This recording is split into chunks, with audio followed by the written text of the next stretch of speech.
All right, I found it. You take these battery packs and you check them out, and they're swappable. So what you would do is take the two, one of the bikes, the smaller bike only has one battery, and then the larger bike has two batteries.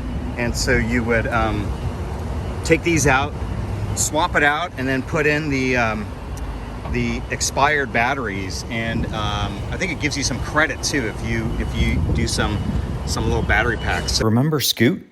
It was the go-to rental company for electric scooters in San Francisco. For locals commuting to work, to tourists exploring the streets of the city, Scoot's red scooters were everywhere. It offered a convenient, eco-friendly way to get around town. And with just a smart app, you could sign up for the service, locate and unlock scooters that were scattered across the city. All you needed was a valid driver's license, and you didn't even need an M1 or motorcycle endorsement. Your regular car license was enough to rent the scooter. One of the challenges of operating a scooter rental service was keeping the fleet charged and ready to go. The app did a pretty good job letting you know which scooters were fully charged and which ones were low on battery. Scoot had a team of dedicated chargers who would collect the scooters in the evening, charge them overnight, and then redistribute them across the city the next morning. Not exactly the most efficient or green. Still, I thought it was super innovative for its time, and I used the service quite a few times when I would visit San Francisco. In 2019, it had been acquired by a rival scooter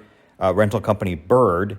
And as you probably know, Bird filed for bankruptcy just recently in December of 2023. So Scoot is no more. During a recent trip to Taiwan, I heard about a company and a service called GoShare, which reminded me of Scoot, but with an even better business model. Not only did you rent the electric scooter, but you also rented the replaceable and rechargeable battery packs too. Depending on the model of scooter, it came with either one battery or two battery packs. And there were recharging stations located throughout the service area where you could swap the battery pack for freshly charged ones. Everything else works pretty much the same.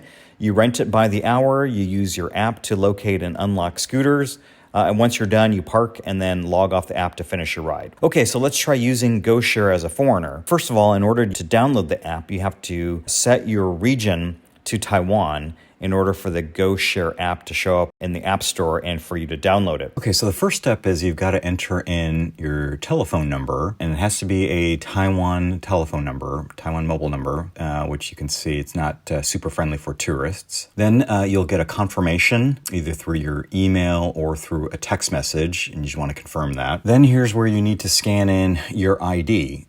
So you'll need to scan in your Taiwanese ID card.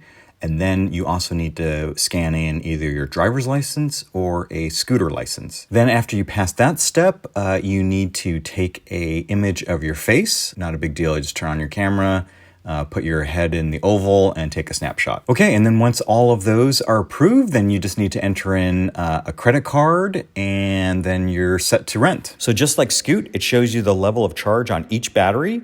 And I think the most interesting part for me was this swappable battery.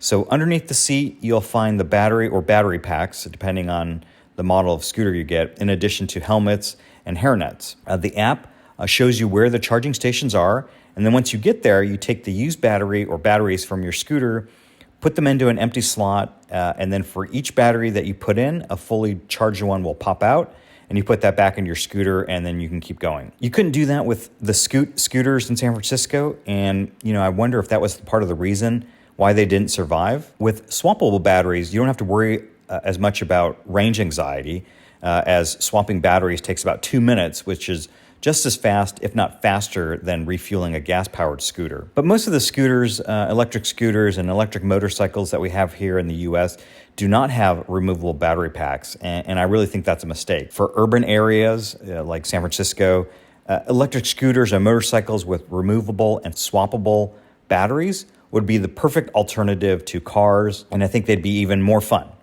So we'll see if this catches on in cities like San Francisco, LA, or New York, where car ownership is lower, and scooters might be a more convenient way to get around traffic congestion. If you're enjoying these videos, please consider subscribing to the channel and to the newsletter using the links below. We'll share more tool buying tips, classic car and classic motorcycle project finds, some motorsport news, and maybe a wrenching tip or two.